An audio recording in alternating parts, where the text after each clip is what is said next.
जय श्री राम। बहुत स्वागत है आपका आपके अपने बेहद खास कार्यक्रम में। मैं हूं आपके साथ आचार्य राज मिश्रा।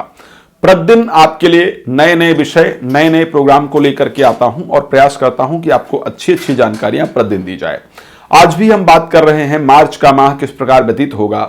हमारे जो दर्शक हैं धनु राशि के लिए, जो धनु राशि के स्वामी बृहस्पति हैं, और हमारे जो दर्शक हैं धनु राशि के, उनके लिए किस प्रकार का मार्च का महीना व्यतीत होगा। तो आइए थोड़े से ग्रह गोचर पर पहले चर्चा कर लेते हैं, फिर आगे चलते हैं। तृतीय भाव में बृहस्पति का और सूर्य का गोचर रहने वाला है, लेकिन सेकंड हाउस के अंतर्गत कौन गोचर करेंगे? बुध का गोचर होगा, शुक्र का गोचर होगा, शनि का गोचर होगा और उसके साथ मंगल का गोचर होगा। 4 प्लैनेट आपके गोचर करेंगे आपके सेकंड हाउस में।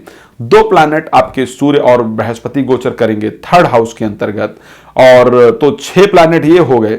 और उसके साथ राहु और केतु का गोचर, केतु आपके द्वादश भाव में और राहु आपके 6th हाउस के अंतर्गत। इस प्रकार का जो गोचर रहेगा वो पूरा रहने वाला है। तो क्या परिस्थिति इस प्रकार के गोचर से आपकी होने वाली है, क्या होने वाला है आपके जीवन में, इस गोचर के अकॉर्डिंग देखा जाए। एक तो राशि स्वामी का तृतीय भाव के अंतर्गत जाकर के गोचर करना, साथ में दसम भाव के, अगर साथ में देखा जाए नवम भाव के स्वामी सूर्य का गोचर करना, दोनों को नवम भाव को पूर्ण दृष्टि से देखना, ये आपके भाग्य को चमकाने वाला समय कहा जा सकता है।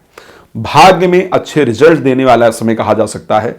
प्रादेशिक यात्रा, धार्मिक यात्रा और विदेश यात्राओं के संयोग को देने वाला समय कहीं ना कहीं कहा जाएगा। अगर देखा जाए तो सूर्य खैर 14 तारीख के बाद मीन राशि में आकर के गोचर करेंगे, तो ये भी एक प्रकार की आपके लिए अनुकूल परिस्थितियां रहेंगी, क्योंकि सूर्य आपके 4th हाउस में जब पहुंच जाएंगे तो 4th हाउस में भी उनका अपने आप में आना एक प्रकार का बहुत अच्छा संयोग कहा जाएगा। तो ये माह भाग्य की दृष्टि से अच्छा है, हेल्थ की दृष्टि से भी इस माह को देखा जाए तो अच्छा है। भाग दौड़ निश्चित रूप से रहेगा, लेकिन उस भाग दौड़ का कहीं ना कहीं फल प्राप्त होता हुआ दिख रहा है। अब दूसरे भाव के अंतर्गत 4 ग्रह जाकर के बैठे हैं। कौन कौन बैठा है? मंगल बैठा है जो कि उच्चस्थ होकर के बैठा है, द्वादश भाव का स्वामी है, पंचम भाव का स्वामी है। बुध बैठा है जो कि सप्तम और दसम भाव का स्वामी है। शुक्र बैठा है जो कि लाभ भाव का स्वामी है, छठे भाव का स्वामी है, और साथ में शनि भी जो कि दूसरे और तीसरे भाव के स्वामी है। तो ये पूरे जो ग्रहों का संयोग है वो क्या बनाता हुआ दिख रहा है? बनाता हुआ क्या योग है ये? एक तो धन लाभ, और वो भी अचानक धन लाभ के अवसर आपको इस महीने प्राप्त होंगे।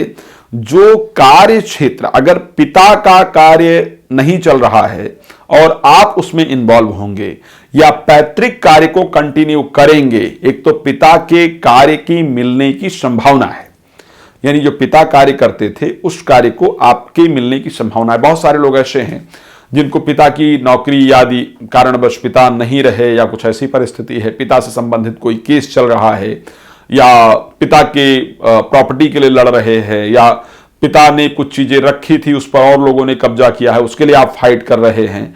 तो जो पैतृक धन है उसके प्राप्ति का संयोग इस महीने आपके लिए जरूर बनता हुआ दिख रहा है। पैतृक धन आपको प्राप्त होगा, पिता के व्यवसाय को आप आगे बढ़ा पाएंगे, वो आपको सुंदर संयोग प्राप्त होगा।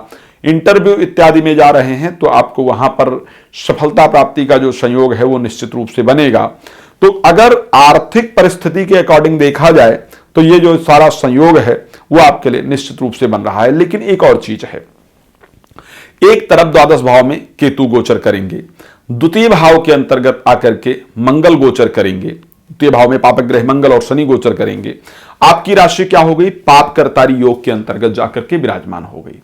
जब राशि पाप करतारी योग के अंतर्गत विराजमान होती है तो कहीं ना कहीं मन बड़ा खिन्न रहता है, मन बड़ा परेशान रहता है, और मन में ये विचार आता है कि हम खुलकर जिंदगी को जी क्यों नहीं पा रहे हैं, मजा क्यों नहीं आ रहा है लाइफ के अंदर। तो इस प्रकार की खिन्नता आपके मन में रहेगी। फिर भी धन का आगमन होगा, इंटरव्यू में सफलता मिलेगी, चीजें आपके लिए अनुकूल रहेंगी।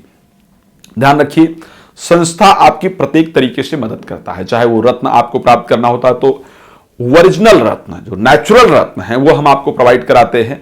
रुद्राक्ष आपको नेचुरल प्रोवाइड कराते हैं।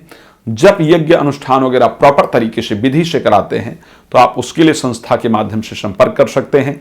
रात्रि 9 बजे प्रतिदिन हमारा फेसबुक पेज है मानस ज्योतिष ज्ञान, जिसमें लाइव आता हूं, और उसके साथ दोपहर को 12 बजे ही अपने फेसबुक पेज मानस ज्योतिष ज्ञान पे लाइव आता हूं। तो आप वहां पर कॉल के थ्रू भी हमसे निश्चित रूप से बात कर सकते हैं। सारे प्रोग्राम कॉलिंग होते हैं, जिस प्रकार हम टीवी पर प्रोग्राम करते थे कॉलिंग प्रोग्राम, उसी प्रकार हम ये प्रोग्राम कर रहे हैं। तो आप हमारे साथ लाइव कॉल के थ्रू भी जुड़ करके बात कर सकते हैं। चलिए अब आज इस प्रोग्राम को यहां पर विराम देते हैं, फिर नए कार्यक्रम के साथ आपके सामने आऊंगा। जय श्री राम, बहुत धन्यवाद।